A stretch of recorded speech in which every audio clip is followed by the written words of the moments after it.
Bueno, hermanos, vamos hoy a hacer un breve paréntesis en nuestro estudio de la primera carta de Pablo a los tesalonicenses.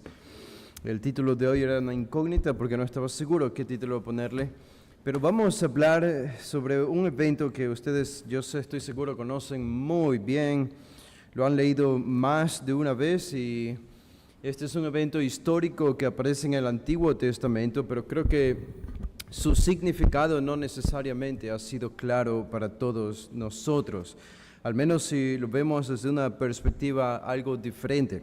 Y eso es lo que yo quisiera intentar hacer con ustedes en esta tarde. Vamos a hablar sobre el pacto matrimonial entre Dios y su pueblo Israel. En un evento que, como decía, lo conocen bien ustedes, y es el evento del Éxodo. El Éxodo, cuando Dios libera a su pueblo de la nación de Egipto, donde habían estado cautivos ya 400 años desde que José y Jacob habían entrado allí. Un puñado de personas nada más ahora se había convertido en un gran pueblo que era la nación de Israel. Recordamos algo acerca de Dios en el Antiguo Testamento. Juan, el apóstol, nos dice en su primera carta que Dios es amor. Primera de Juan 4:8, Dios es amor. No es todo lo que es, pero es algo importante del carácter de Dios. Ahora, por tanto, si sabemos que Dios es amor, no debería sorprendernos encontrar esta característica del amor de Dios en la historia del Éxodo. No necesariamente lo hemos visto desde esa perspectiva. Mi intención no es solamente decirles Dios liberó a Israel porque Dios amaba a Israel. La realidad es más honda, es más profunda que esa. Así que no debería sorprendernos que en el corazón del libro del Éxodo y en el corazón del evento de Dios liberando a su pueblo Israel de Egipto, encontramos una historia de amor. Esta es una historia de amor. Pero no es una historia de amor como las que encontramos en los cuentos de hadas o en Hollywood. Aparece el príncipe azul, vestido de ropajes llamativos, todo perfumado, llegando en algún carruaje, en algún caballo blanco, rodeado de una corte para impresionar a la novia y cortejarla, a la que espera ella se case con él y formen una gran pareja. Esa no es la idea, no es el cuento de hadas. Es una historia de amor, sí, pero es una historia de amor diferente. Este es el novio, sí, que llega para impresionar a la novia. Pero el novio llega imponente. El novio llega como un guerrero, como un soldado todopoderoso para liberar de las cadenas de la esclavitud a su novia, y después de liberada y después de demostrarle quién es él y mostrarle todo lo que él tiene para proveerle a ella, le propone una relación matrimonial. Está dispuesto a hacer un pacto con ella. Y eso es exactamente lo que encontramos en la historia del Éxodo. Es el amor de Dios por su novia Israel.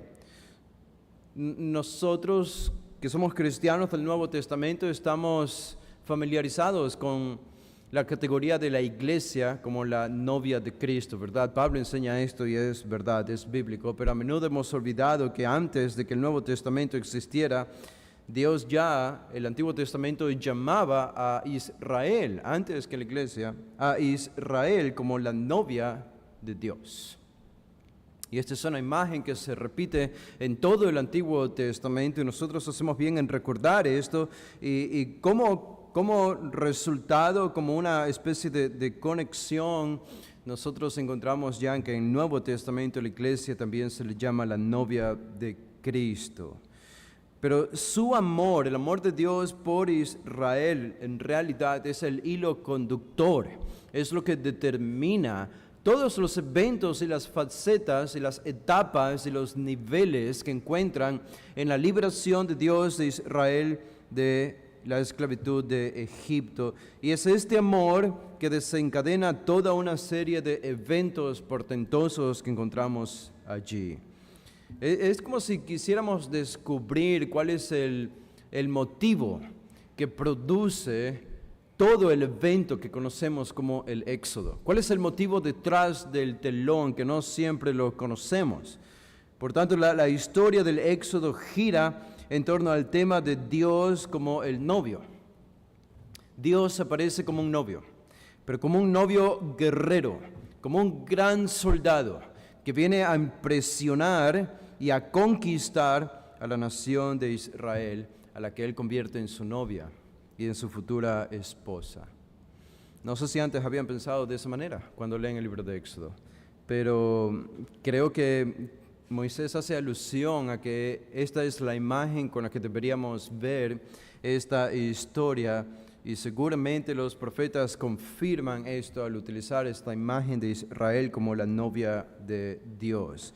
Ahora, como ustedes saben, en el Antiguo Testamento y en tiempos bíblicos, toda la relación de un novio cortejando a la novia para que en el futuro se convierta en su esposa es muy similar a los tiempos modernos, pero a la vez que hay similitudes, también hay algunas diferencias. Y vamos a encontrar esas similitudes y esas diferencias a medida que avancemos en esta serie de pasajes.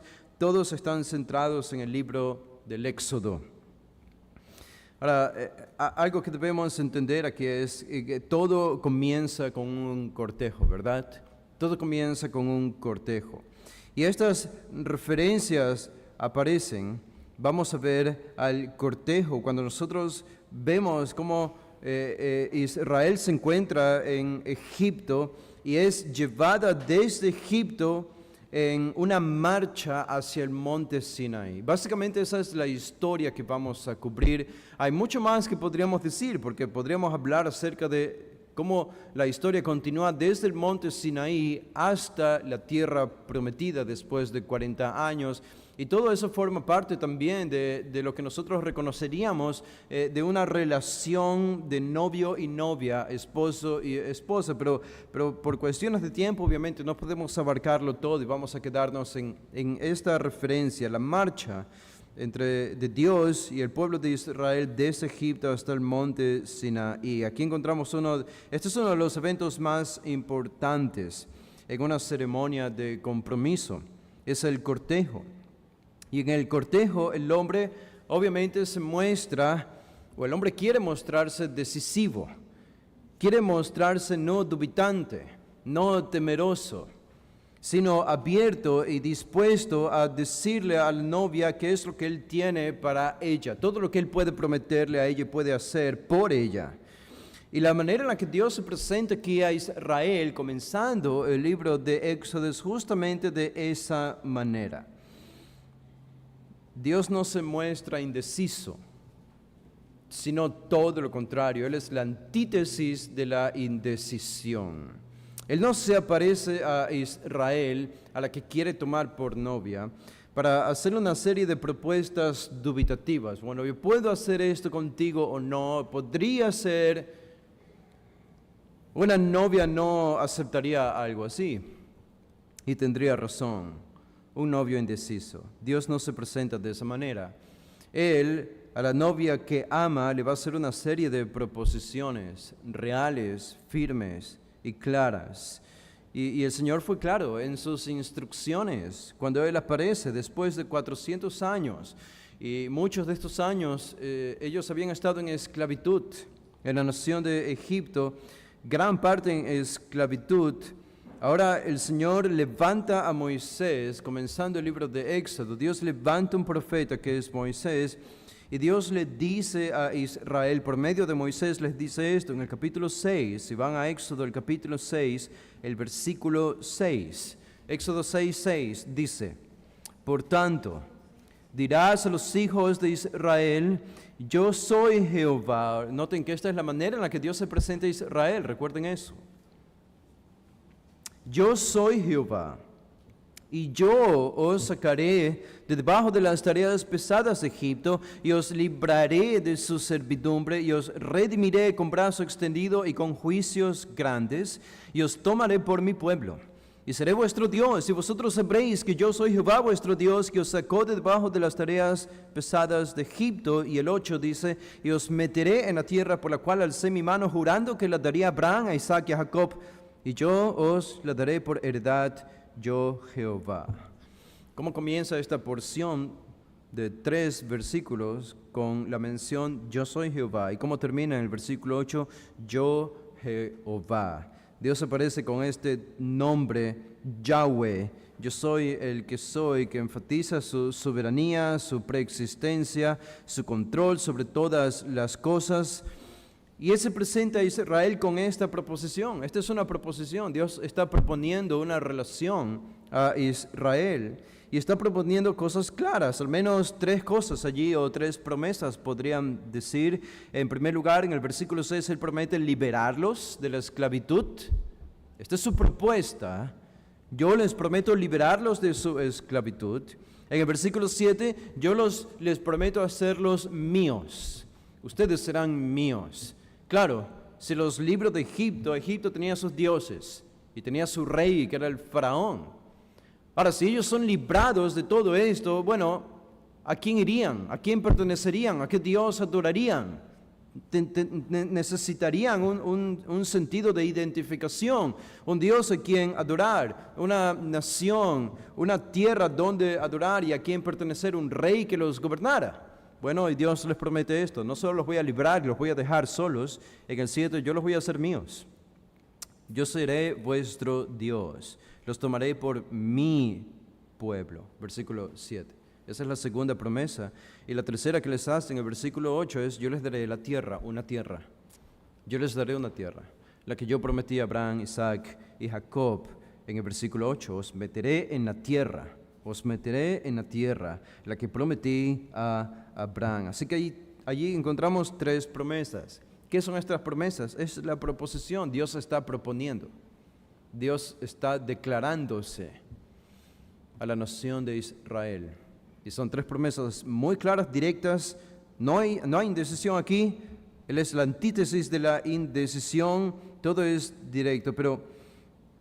Pero más a fondo, aquí podemos encontrar, como algunos comentaristas señalan, en esta declaración, especialmente fijándonos en el versículo 7, encontramos una terminología, palabras, un par de verbos que sugieren la idea de que Dios está pensando en la imagen del matrimonio.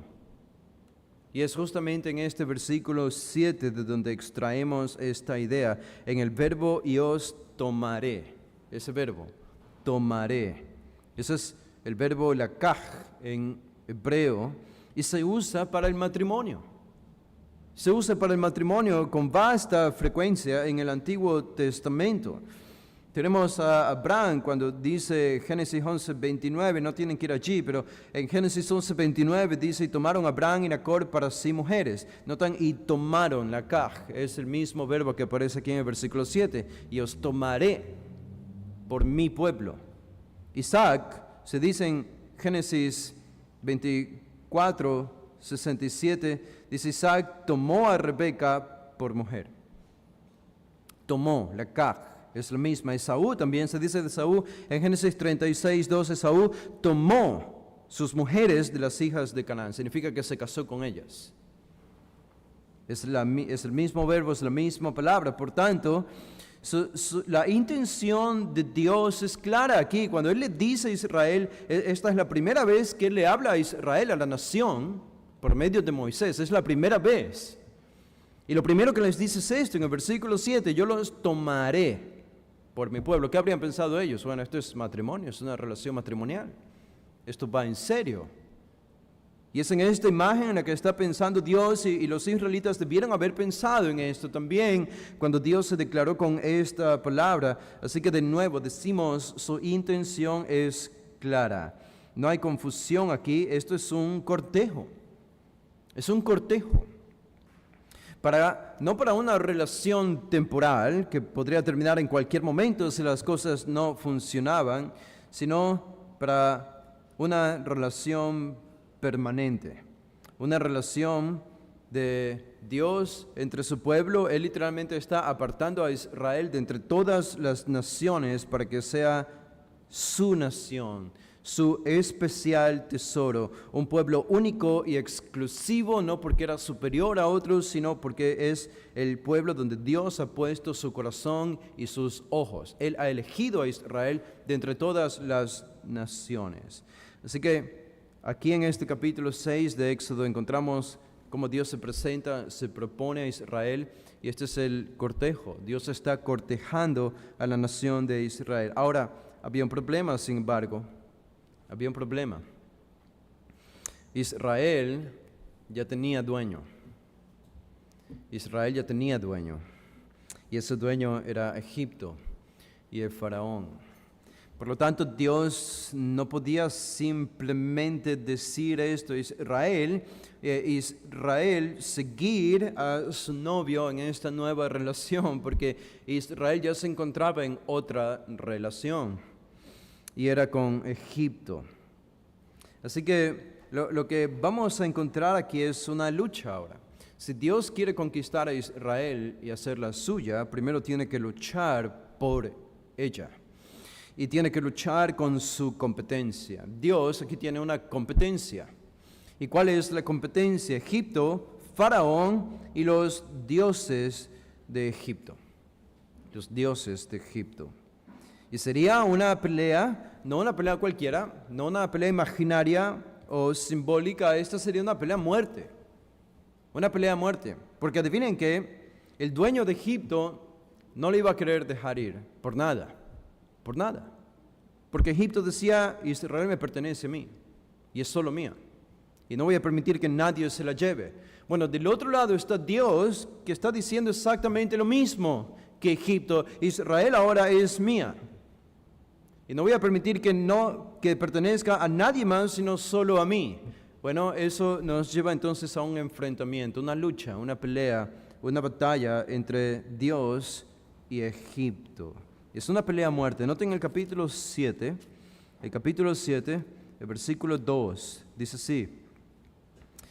Dios le dice a Moisés esto: tú dirás todas las cosas que yo te mande, y Aarón tu hermano hablará a Faraón para que deje ir de su tierra a los hijos de Israel.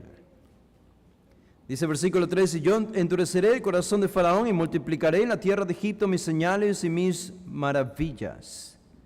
Dicho sea de paso, esta sería la mejor palabra cuando hacemos referencia a las 9 plagas de Egipto. La palabra plagas no necesariamente comunica de forma portentosa lo que Dios hizo allí, ¿verdad? Porque plagas hay en todo el mundo. Las plagas en sí mismas no significan nada que comunique la grandeza y el poder de Dios. Pero cuando hablamos de plagas controladas por Dios, al menos la Biblia y la Escritura usa estas referencias de señales y maravillas. Así que lo que conocemos popularmente como 9 plagas, mejor debería ser llamado las 9 maravillas de Dios, o los 9 portentos o milagros de Dios en Egipto. Noten el versículo 4. Y Faraón no nos oirá, dice, mas yo pondré mi mano sobre Egipto y sacaré a mis ejércitos, mi pueblo, los hijos de Israel, de la tierra de Egipto con grandes juicios. Versículo 5. Y sabrán los egipcios que yo soy Jehová cuando extienda mi mano sobre Egipto y saque a los hijos de Israel de en medio de ellos. E hizo Moisés y Aarón como Jehová les mandó, así lo hicieron. Entonces la batalla es clara en este versículo 4. Yo pondré mi mano sobre Egipto, sacaré a mis ejércitos, mi pueblo, los hijos de Israel, de la tierra de Egipto con grandes juicios. Estas 9 plagas, algunos consideran que en realidad no son 9, son 11, porque encontramos 11 milagros en todo este proceso de la liberación de Israel, 11 milagros u 11 señales, si contamos la vara de Moisés que se convirtió en serpiente y también el río Nilo convirtiéndose en sangre. Pero entonces aparece el Señor con una demostración física. Esto no fue solamente una palabra del Señor, una promesa etérea, sino que Dios aparece físicamente. Si avanzan ustedes al libro de Éxodo, y ustedes conocen la historia de las plagas, las tenemos en todos estos capítulos que nos estamos saltando, no tenemos que enfocarnos en cada una de ellas. Pero si van al capítulo 13 de Éxodo, noten lo que dice el versículo 21. Éxodo 13, 21, dice, y Jehová iba delante de ellos, una vez que salieron de Egipto, antes de llegar al Mar Rojo, Jehová iba delante de ellos de día en una columna de nube para guiarlos por el camino, y de noche en una columna de fuego para alumbrarles, a fin de que anduviesen de día y de noche. Y el versículo 22 dice, nunca se apartó de delante del pueblo la columna de nube de día, ni de noche la columna de fuego. Ahora es interesante pensar un poco en esta columna de nube que aparece aquí y que se repite muchas veces en el libro de Números, escrito por Moisés también. Y aunque en el libro de Números al menos aparece con frecuencia la palabra columna, el término más frecuente para hacer referencia a esta manifestación divina en todo el Antiguo Testamento, el término que más se repite no es columna, sino la nube. La nube, una nube. ¿Cómo habría sido esta nube? Muchos han conjeturado cuál habría sido la forma exacta de esta nube o esta columna. Claro, cuando nosotros leemos la palabra columna, pensamos en una columna, así como la forma del tronco de un árbol gigante que está guiando a Israel en el desierto. Pero el problema quizá de pensar limitadamente en la imagen de una columna es que más frecuente es la palabra nube. Y claro, cuando pensamos en una nube no tiene la forma de una columna necesariamente. Y a esto si le añadimos un pasaje que aparece en un salmo, el Salmo 105. El Salmo 105, 39, aparece una frase interesante y dice, les dio sombra con una nube. Les dio sombra con una nube. ¿Qué significa esto? Bueno, esto significa que esta columna nube tenía también la función de proteger al pueblo de Israel, es decir, darle sombra al pueblo de Israel. Ahora, los que salieron de Egipto no fueron pocos en número, fueron algunos cientos de miles, es lo que se calcula. Algunos incluso llegan a decir un poco más exageradamente 2 millones, otros proponen más de 2 millones de personas, pero con seguridad algunos cientos de miles de israelitas salieron de Egipto. Ahora, ¿cómo provees sombra para cientos de miles de personas regadas por algún lugar geográfico en el desierto, en alguna tierra? Bueno, creo que una columna no es suficiente, sin embargo, si tomamos la palabra nube, entonces estamos pensando más bien como en una cubierta, ¿verdad? Una cubierta, como un abanico que se expande. Algunos han pensado que probablemente la figura que ellos miraban cuando aparecía esta manifestación divina era como la figura de un gran hongo gigante. ¿Se imaginan un hongo que tendría un tallo, un tronco, pero en la parte superior se abría una gran cubierta para proteger? Y probablemente esto es lo que ellos estaban mirando cuando el Señor apareció de esta manera, liberándolos de la nación de Egipto. Y aquí es cuando ocurre algo fascinante. Si ustedes miran el capítulo 14, el capítulo siguiente, cuando ellos están cerca del Mar Rojo, en el versículo 19, noten lo que dice, 14, 19, dice, y el ángel de Dios, que iba delante del campamento de Israel, se apartó e iba en pos de ellos. Y asimismo la columna de nube que iba delante de ellos se apartó y se puso a sus espaldas. Aquí lo fascinante es que Moisés nos dice que esta columna de nube era el ángel de Jehová. El ángel de Jehová. Y sin querer meternos en todos los detalles, esta es con más seguridad una referencia a Dios el Hijo encarnado.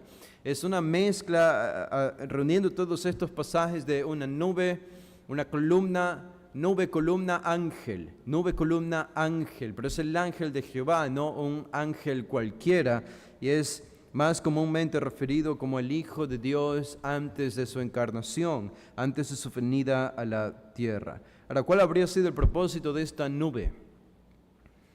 Bueno, el propósito de esta nube habría sido vigilar a los israelitas, guiarles a la tierra y permitir que ellos puedan avanzar a grandes distancias sin importar si era de día, aguantando el calor, porque esto los protegía del calor, y sin importar si era en la noche o en las tinieblas, porque la columna de fuego los alumbraba durante la noche. Así que ellos eran capaces de avanzar ya sea en el día, sin importar el calor, ya sea en la noche, sin importar la oscuridad, porque esta manifestación divina los protegía de ambos extremos.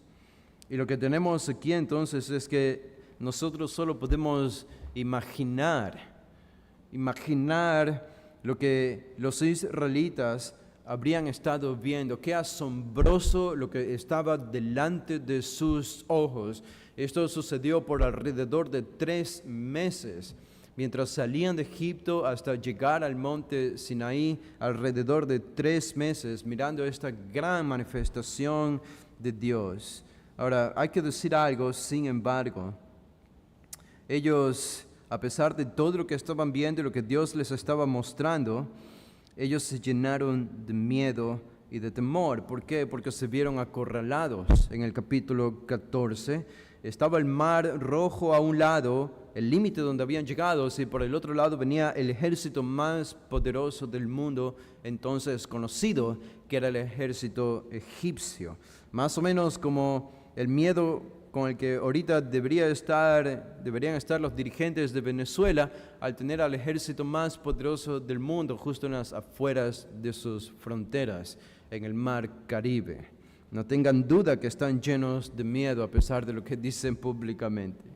Y esa era la situación de los israelitas. Noten este capítulo 14, el versículo 10. Dice 14:10, y cuando Faraón se hubo acercado, los hijos de Israel alzaron sus ojos. Y aquí que los egipcios venían tras ellos, por lo que los hijos de Israel temieron en gran manera y clamaron a Jehová y dijeron a Moisés: ¿no había sepulcros en Egipto que nos has sacado para que muramos en el desierto?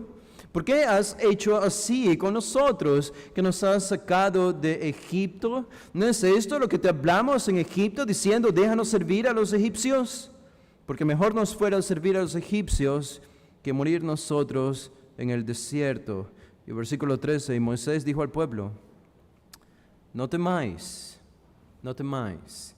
Podemos ser fácilmente duros con Israel por esta queja que están levantando contra Moisés, a pesar de lo que Dios ya les ha mostrado. Y es cierto, este es un acto de desobediencia y rebelión.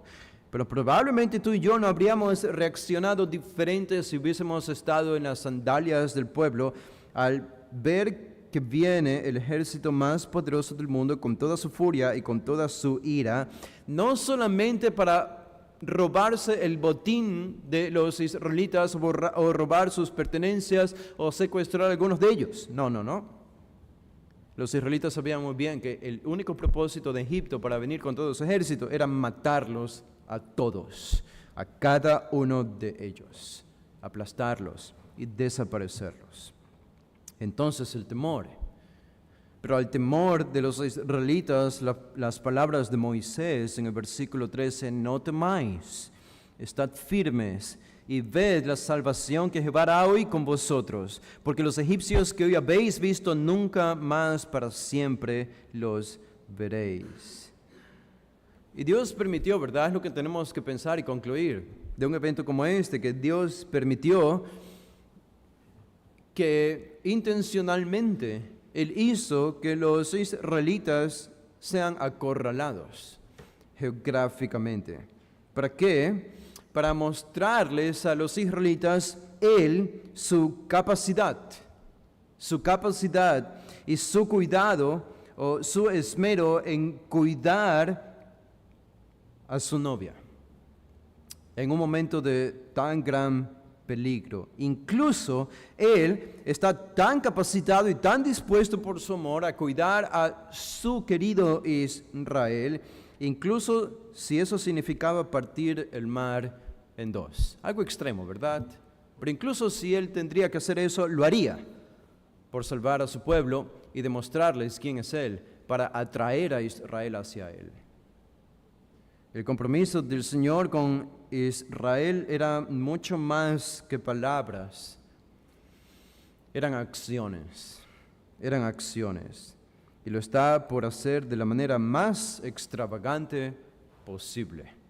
Cómo Dios decidió mostrar su amor y su poder a la que Él quería que sea su novia, decimos, es de la manera más impensada y extravagante. Y es aquí cuando encontramos que el Señor no solo lucha contra su competencia, como en los capítulos anteriores, en las plagas, esto es Dios luchando contra Egipto. Y cada plaga era una derrota de alguno de los dioses de Egipto. Y Dios está demostrando, Él es más fuerte que los dioses de Egipto. Pero esa era una batalla. Y Dios la estaba ganando. Pero ahora vamos a entrar, avanzando en el capítulo 14, que el Señor no solo entra en una batalla contra Egipto, el Señor mata a su competencia. Porque este era el dueño de Israel. Y si Dios quería ser el dueño ahora de Israel, si debían cambiar de dueño, Israel no podía tener dos dueños. No podía tener dos novios al mismo tiempo. Uno tenía que morir. Porque ninguno de los dos estaba dispuesto a ceder. Y si nadie quería ceder, entonces no había espacio en el mundo para que los dos subsistiesen. Uno tenía que morir. Bueno, entonces el Señor mata, literalmente mata a su competencia. En el capítulo 14 de Éxodo, noten lo que dice el versículo 16. Dios le dice a Moisés, y tú alza tu vara y extiende tu mano sobre el mar y divídelo. Y entren los hijos de Israel por en medio del mar en seco. Así nada más. El gran milagro de dividir el mar rojo en dos, resumido en un solo verbo, en una sola palabra. Moisés solo extiende tu vara, golpea el mar y divídelo. Moisés divide el mar. Moisés divide un océano, divide un río, como si fuese algo fácil o algo sencillo. Es fascinante lo que encontramos aquí. Y esto es lo que Dios va a usar para matar a su competencia, que es Egipto. Una leyenda judía dice lo siguiente acerca de este versículo que acabamos de leer. Cuando Dios le ordena a Moisés partir el mar en dos. Esta leyenda judía dice lo siguiente, es una leyenda, no es bíblico, pero es una leyenda que creo que ilustra algo interesante, el poder y la autoridad de Dios. Dice, Dios habló a Moisés diciendo estas palabras: toma la vara que te he dado, ve al mar con mi encargo y háblale de esta manera. ¿Y qué debía decir Moisés? Moisés debía decir,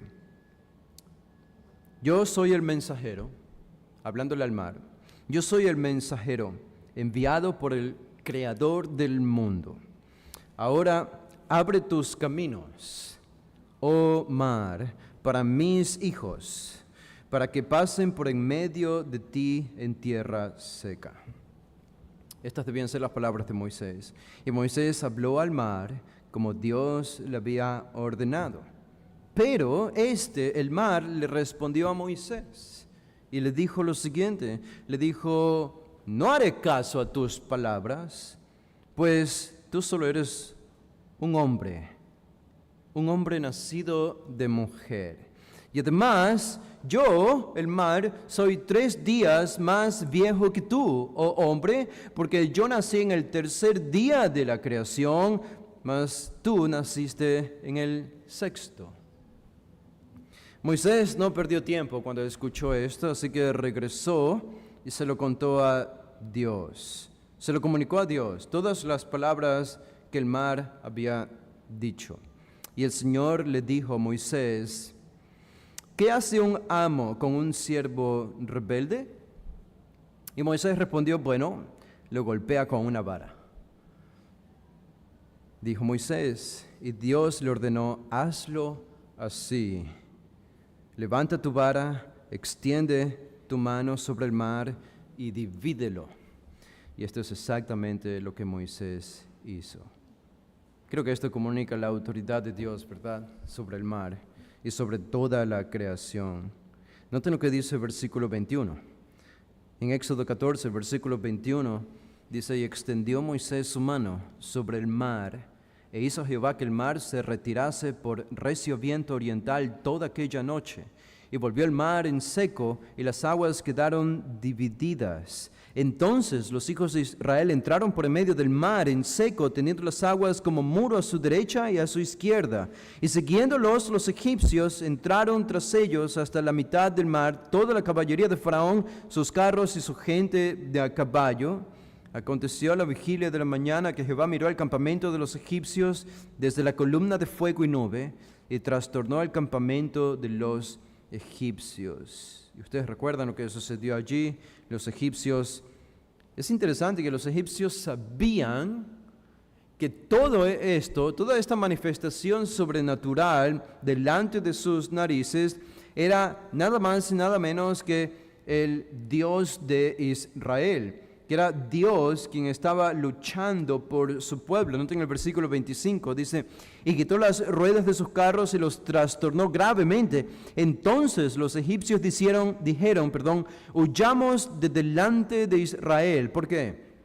Porque Jehová pelea por ellos contra los egipcios. En otras palabras, ellos sabían que esto era algo sobrenatural. Ellos sabían que Dios, el Dios de Israel, estaba detrás de todo, y que ellos eran impotentes ante este rey. Ellos entendieron eso. Y sin embargo, noten el versículo 26, y Jehová dijo a Moisés: extiende tu mano sobre el mar, para que las aguas vuelvan sobre los egipcios, sobre sus carros y sobre su caballería. Entonces Moisés extendió su mano sobre el mar, y cuando amanecía, el mar se volvió en toda su fuerza, y los egipcios al huir se encontraban con el mar, y Jehová derribó a los egipcios en medio del mar. Y volvieron las aguas, y cubrieron los carros y la caballería, y todo el ejército de Faraón que había entrado tras ellos en el mar, no quedó de ellos ni uno.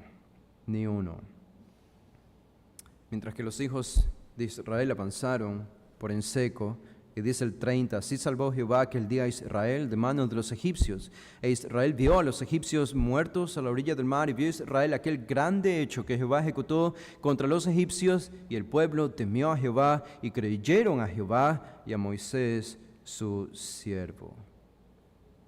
Así Dios no solo mostró su superioridad sobre Egipto, sino que aniquiló a su competencia. Desapareció de la faz de la tierra su competencia. ¿Por qué? Porque amaba a Israel y porque Dios es celoso, y Él no podía soportar que Israel le perteneciera a alguien más, y desapareció a Egipto. Así que Dios, aquí vemos que Él salva, redime a su novia de la esclavitud con las plagas, y destruye a su competencia, lo deja hundido en el mar rojo. Dios tiene celos de Israel, y Él se muestra poderoso y capaz para con ellos, para con su pueblo. Y Dios aún tiene que mostrar más. Dios aún debe mostrar más. El siguiente paso, vemos que todo inició con un cortejo, y Dios haciéndole propuestas a Israel, a la nación, y después Dios no solo muestra su superioridad contra su competencia, sino que mata a su competencia. Pero ahora el Señor también quiere mostrarse compasivo y quiere demostrar que Él está dispuesto a amar, no solamente destruyendo a los enemigos de su nación, sino también que quiere demostrar su amor en proveer para sus necesidades. Proveer para sus necesidades. Estos son actos de compasión.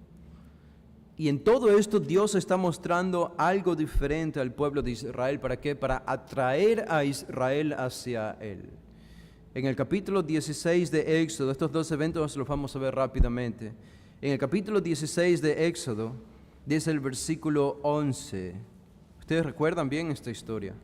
Y Jehová habló a Moisés diciendo: yo he oído, Éxodo 16, 12, yo he oído las murmuraciones de los hijos de Israel.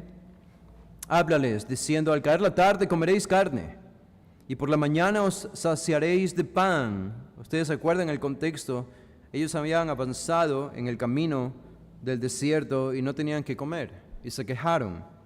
Dios escuchó esto y está diciendo, bueno, a la tarde comeréis carne y por la mañana os saciaréis de pan y sabréis que yo soy Jehová vuestro Dios. Dice el 13, venida la tarde subieron codornices que cubrieron el campamento y por la mañana descendió rocío en derredor del campamento. Y cuando el rocío cesó de descender, y aquí sobre la faz del desierto una cosa menuda, redonda, menuda como una escarcha sobre la tierra. Y viéndolo los hijos de Israel se dijeron unos a otros, ¿qué es esto? Porque no sabían qué era. Entonces Moisés les dijo, es el pan que Jehová os da para comer. Dios literalmente hizo llover cielo del cielo y envió aves, también carne del cielo para saciar a los hijos de Israel. Comida donde no esperabas encontrar comida. En un desierto. ¿Cómo esperas encontrar pan y carne en un desierto? Y no solamente algo de pan y algo de carne, sino en saciedad y en abundancia. En el lugar donde menos esperas encontrarlo, allí encuentras, y no solo lo encuentras, sino la gran abundancia de la carne y del pan. Dios está diciéndole a Israel, si tú eres mía, si tú aceptas mi trato contigo, mi contrato, mi pacto contigo, para que seamos uno, mira, yo puedo hacer esto contigo. Yo estoy dispuesto a proveer, a suplir necesidades. Ahora, si ustedes van al capítulo 17 de Éxodo, el versículo 5, dice 17:5, ellos siguieron avanzando en el camino y ahora está bien, comieron y se saciaron, pero les dio sed. ¿Qué problema, no, con los seres humanos? Si no tienen hambre, tienen sed. Todos los que tienen hijos pequeños saben esto. Y dice versículo 5, 17:5, y Jehová dijo a Moisés, pasa delante del pueblo, y toma contigo de los ancianos de Israel, y toma también en tu mano tu vara con que golpeaste el río, y ve. Y aquí yo estaré delante de ti, allí sobre la peña en Horeb.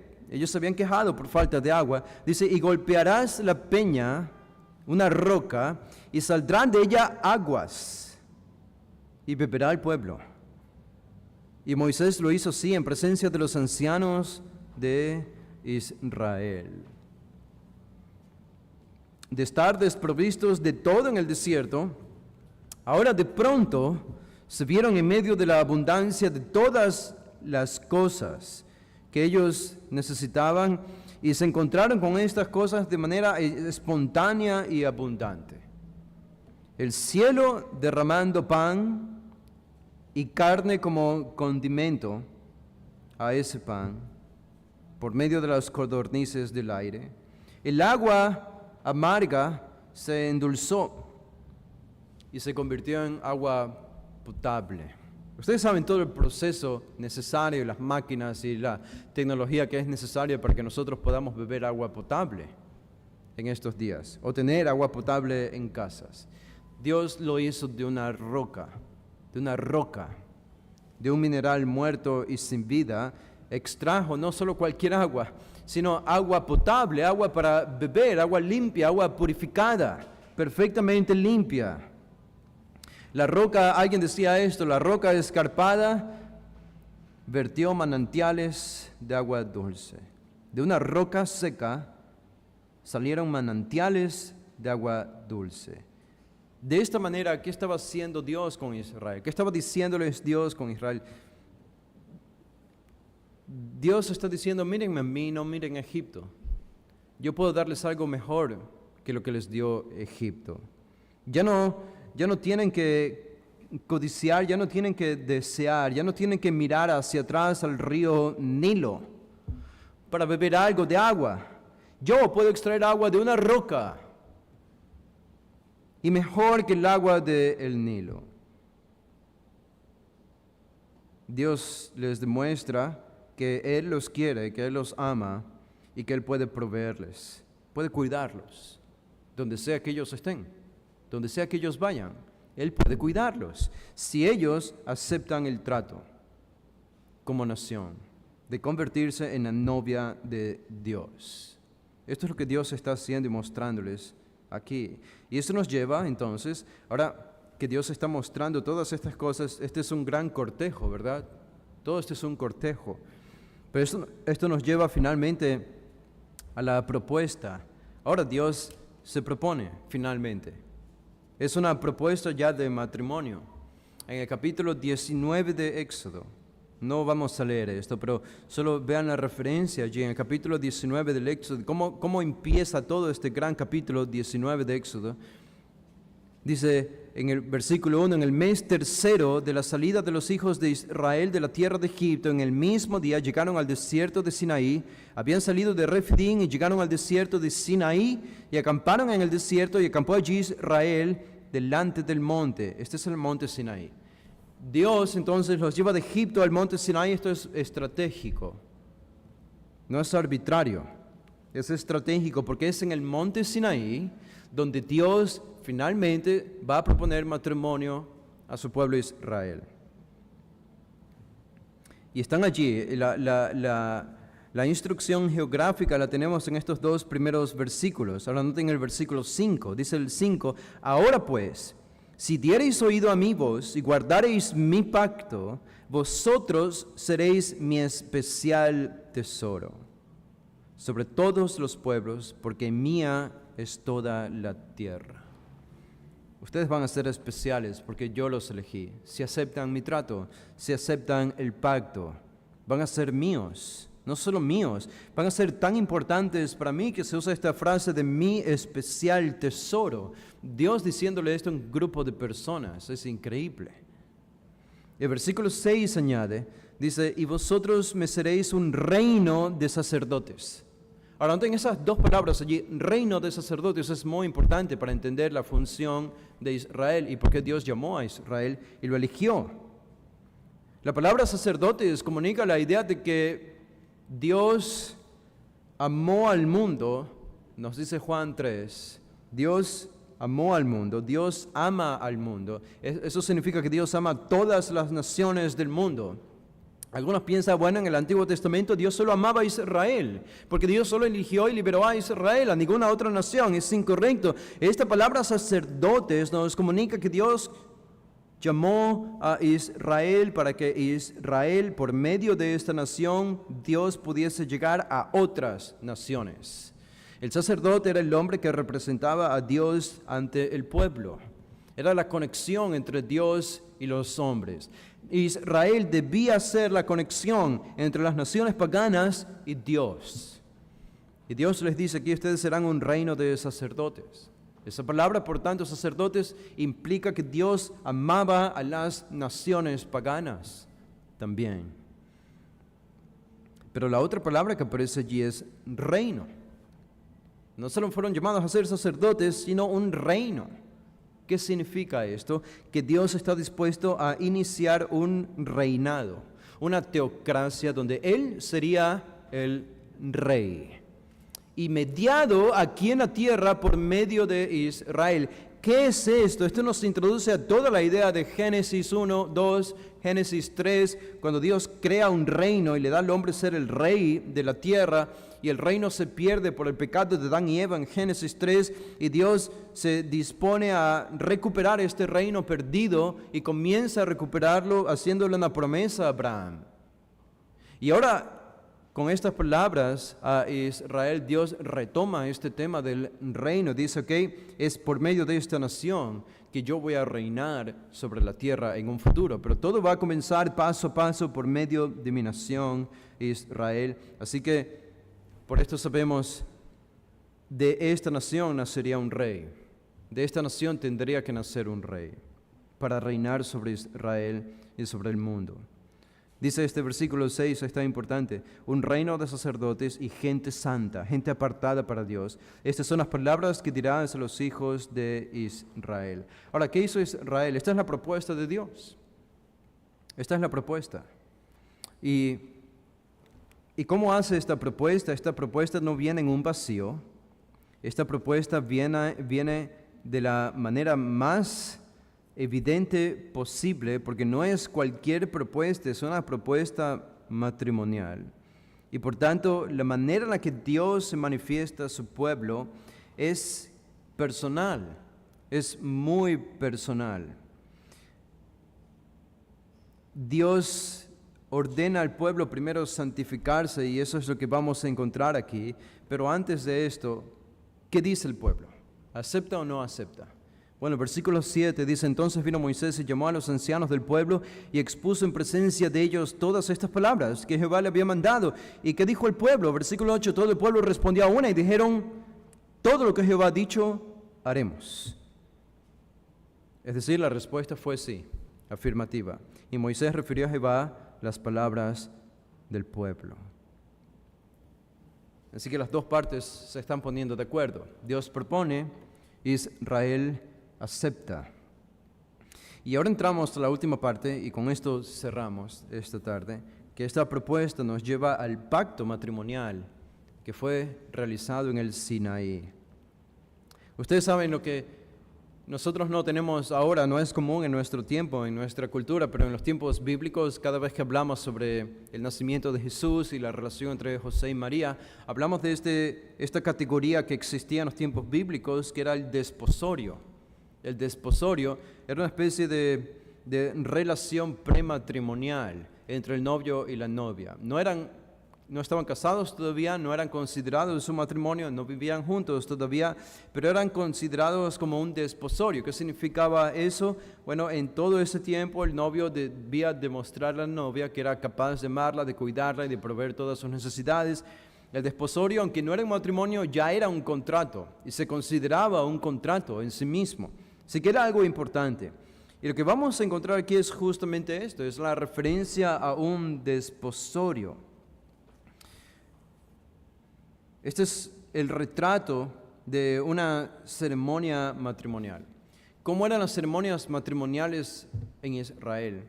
En algún punto en la historia de Israel, las ceremonias matrimoniales tenían algunas etapas o varias partes. La primera de ellas se llamaba mikveh. Mikveh, ese era el nombre hebreo, el nombre judío. ¿Qué significaba esto? Era un lavado, una limpieza de la novia antes de la ceremonia de bodas. Era cultural que la novia debía purificarse, debía lavarse, debía limpiarse para estar preparada para recibir a su novio justo antes de la ceremonia y consumar juntos el matrimonio. Así que esta práctica se llamaba mikveh.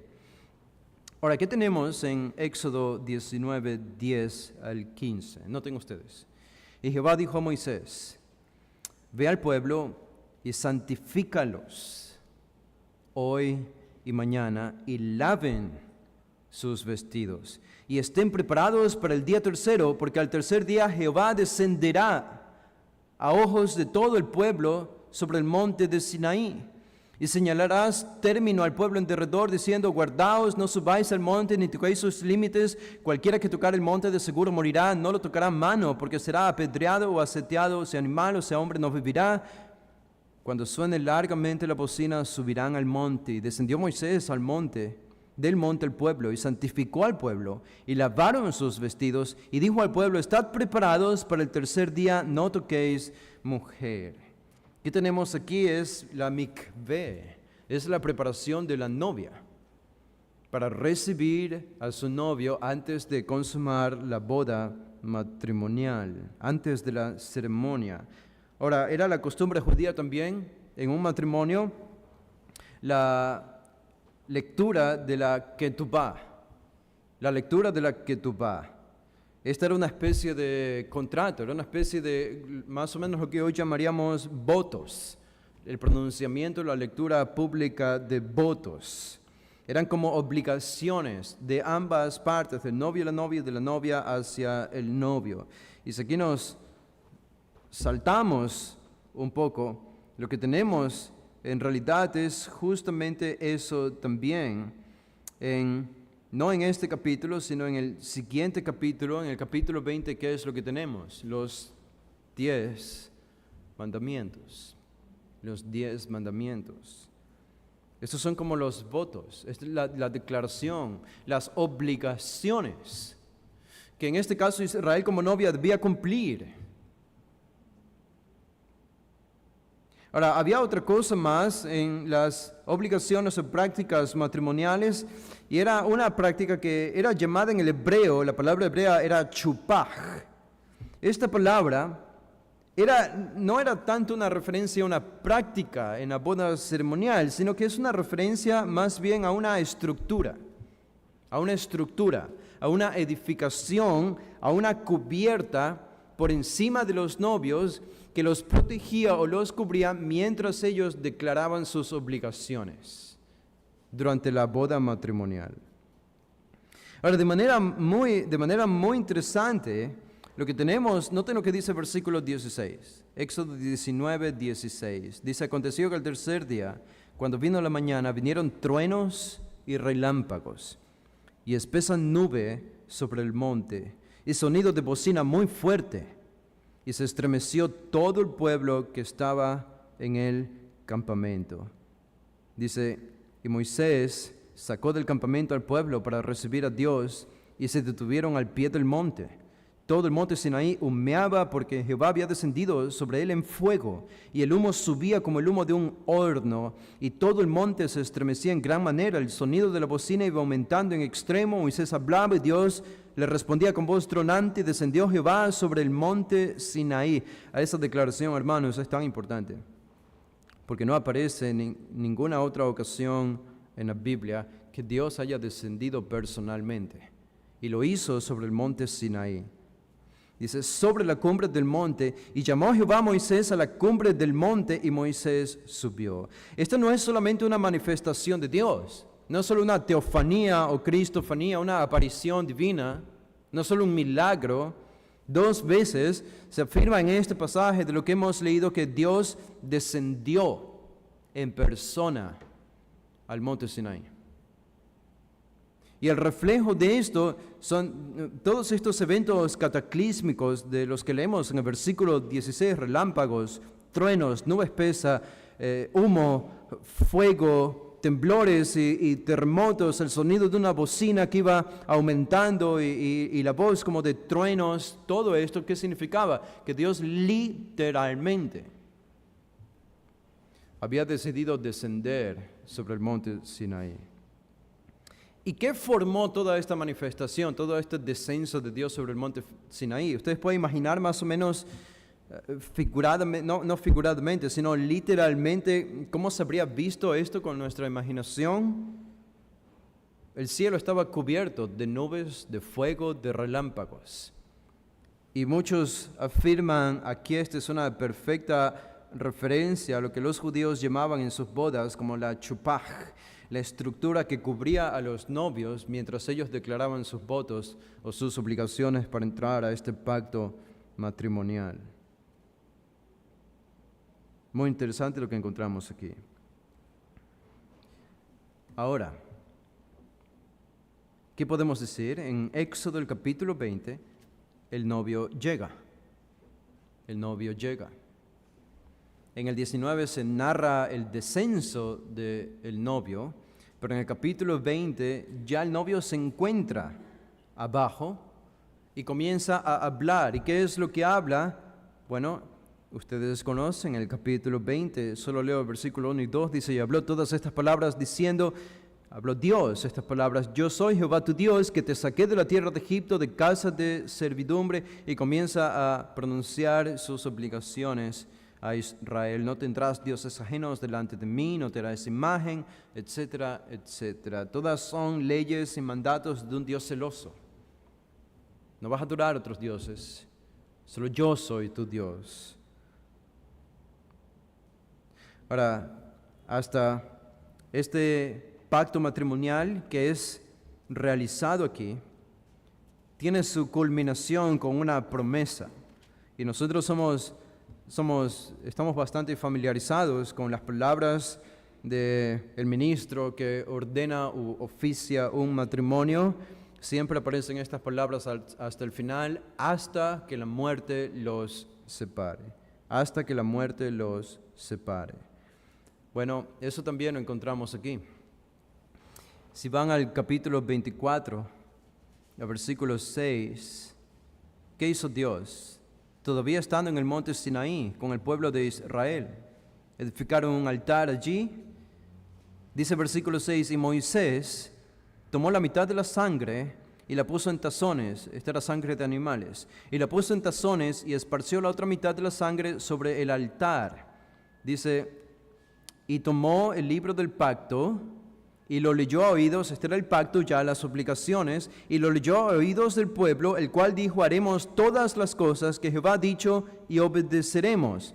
Versículo 8, entonces Moisés tomó la sangre y roció sobre el pueblo, y dijo, he aquí la sangre del pacto que Jehová ha hecho con vosotros sobre todas estas cosas. ¿Cómo se selló para nosotros hoy en día? Es simplemente la frase hasta que la muerte los separe.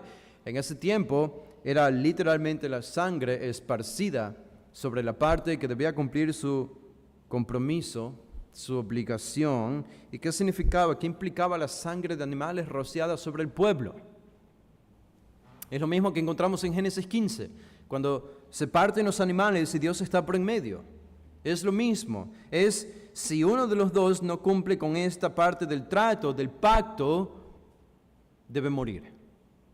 Debe morir. Ese es el castigo, es la consecuencia. Es un pacto de sangre.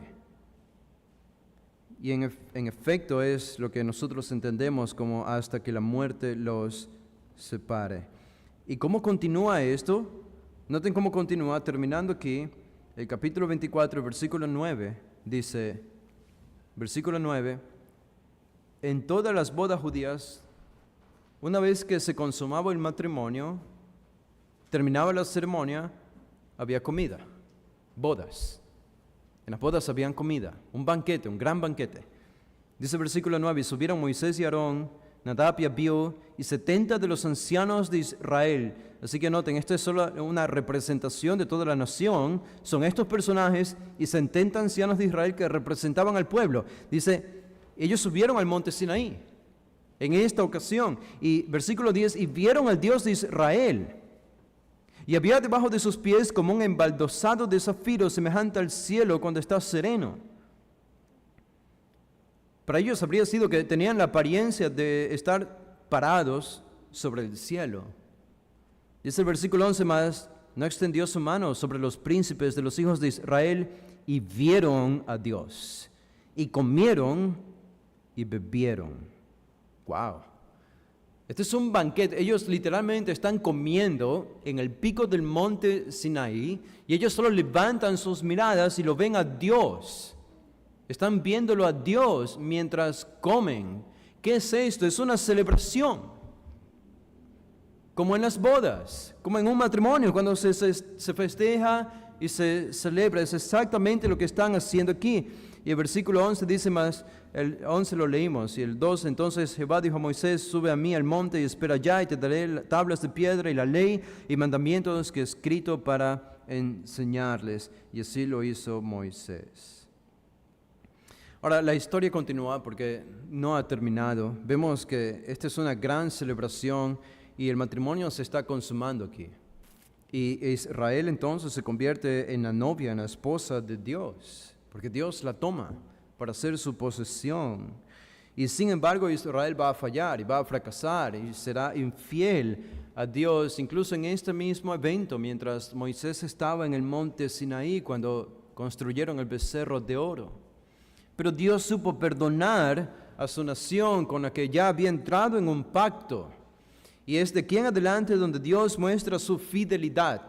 A pesar de la infidelidad de ellos, Dios muestra su fidelidad a ellos hasta el final. ¿Habrá algún momento en la historia del Antiguo Testamento donde se dice que temporalmente Dios incluso está dispuesto a terminar este contrato matrimonial con Israel por sus múltiples rebeliones y desobediencia? Pero solo temporalmente. ¿Saben qué? Esto es, no sé si lo han visto así o han pensado de esta manera, pero esta es la venida de Dios. Dios vino del cielo a la tierra. Ya lo hizo. Ya lo hizo no solo pensando en la venida de Jesús, la primera venida de Jesús, pensando en este evento. Dios ya vino del cielo a la tierra. Lo hizo una vez en el Antiguo Testamento. ¿Cuándo y dónde? en el tiempo del Éxodo en el monte Sinaí. Dios literalmente vino del cielo a la tierra. Y este evento es una premonición, es un adelanto, se convierte en un patrón de lo que será la segunda gran y definitiva venida de Dios del cielo a la tierra. Cuando nosotros veamos a Cristo descender, que de hecho vendrá también como un gran guerrero para destruir a los enemigos de Israel. Ahora, solo para terminar, leo este pasaje y lo pueden leer también conmigo en Isaías, el capítulo 4, 2 versículos aquí. Isaías 4, cientos de años después, noten lo que dice Isaías. Y estas palabras van a ser familiares para ustedes. ¿En qué contexto dice esto Isaías? Bueno, en el contexto del capítulo 2, cuando comienza todo esto, en el capítulo 2, al inicio del capítulo 2, dice en el versículo 2, acontecerá en lo postrero de los tiempos, que será confirmado el monte de la casa de Jehová como cabeza de los montes, y será exaltado sobre los collados, y correrán a él todas las naciones, y vendrán muchos pueblos. En otras palabras, esto es al final de los tiempos, en los tiempos del fin, cuando Israel sea restaurada y Cristo reine sobre Israel, ¿ok? Ese es el contexto. Y en ese contexto ustedes van al capítulo 4, el versículo 4. Dice, el versículo 3, dice, y acontecerá que el que quedare en Sión y el que fuere dejado en Jerusalén será llamado santo. Todos los que en Jerusalén estén registrados entre los vivientes. Y el 4 dice, cuando el Señor lave las inmundicias de las hijas de Sión y limpie la sangre de Jerusalén de en medio de ella, con espíritu de juicio y con espíritu de devastación. Noten la imagen de limpieza, de purificación, para preparar a la novia. Es la misma imagen que aparece en los pasajes que leímos de Éxodo 19.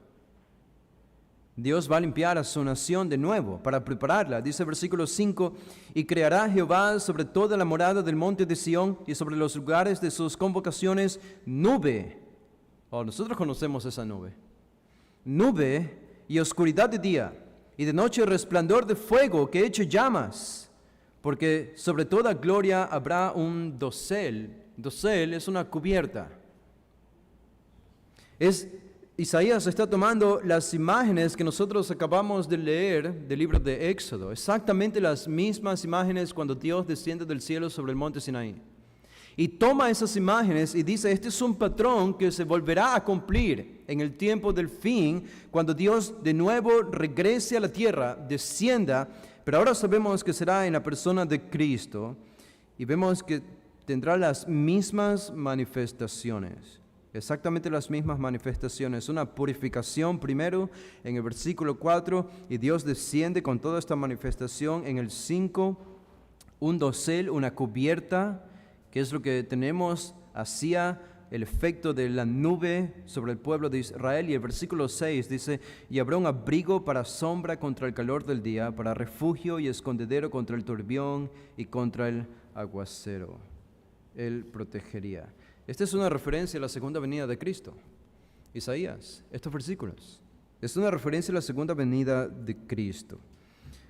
Qué privilegio saber que en efecto nosotros como iglesia somos considerados la novia de Cristo y Él vendrá por nosotros. Pero vendrá por nosotros para llevarnos a su presencia. La gran promesa de la Biblia desde el Antiguo Testamento, que corre desde el Antiguo y termina en el Nuevo Testamento, es que habrá un descenso de Dios. Es diferente eso. Dios va a descender literalmente como descendió en el Sinaí para conquistar a las naciones, para volver a su tierra, proclamarse rey y reinar desde allí. Esa es la gran promesa de la que ahora nosotros también somos parte y que nosotros estamos esperando. Así que cuando pensamos en todo esto, no podemos dejar de pensar en el carácter de Dios, ¿verdad? A esto nos hace ver y mirar todas estas escrituras, es que Dios ha sido tan bueno en tomar la iniciativa de tomar para sí un pueblo que no era nada, un pueblo infiel, un pueblo desobediente y rebelde, y lo está convirtiendo en la más hermosa de todas las mujeres, que se convertirá en su novia, en su esposa, que es la nación de Israel. Y nosotros, como extranjeros y paganos, hemos sido fusionados, añadidos a esta gran relación entre Dios y su pueblo Israel. Y ese privilegio, por lo tanto, recae sobre nosotros. ¿Lo merecemos? Claro que no. Claro que no. Pero Dios ha sido tan bueno y lo seguirá haciendo. Padre, gracias, Señor, por este tiempo, por tu palabra, por lo que podemos encontrar en tu revelación acerca de los planes que ya has cumplido y cumplirás con esta nación y nosotros añadidos allí también. Efectivamente, a Israel también se la refiere como no solo la esposa de Dios, sino como tus hijos también, como tu pueblo, y otras referencias simbólicas, pero de las más significativas es este símbolo del matrimonio, porque es la manera en la que humanamente algo podemos excavar el conocimiento divino y tratar de entender el nivel del amor que tú tienes para con tu pueblo, ya sea Israel, ya sea la iglesia en estos tiempos de ahora. Y oramos, Padre, que abras nuestro entendimiento para que podamos recibir este amor y entender que nosotros también como iglesia estamos en un contrato contigo, en un pacto.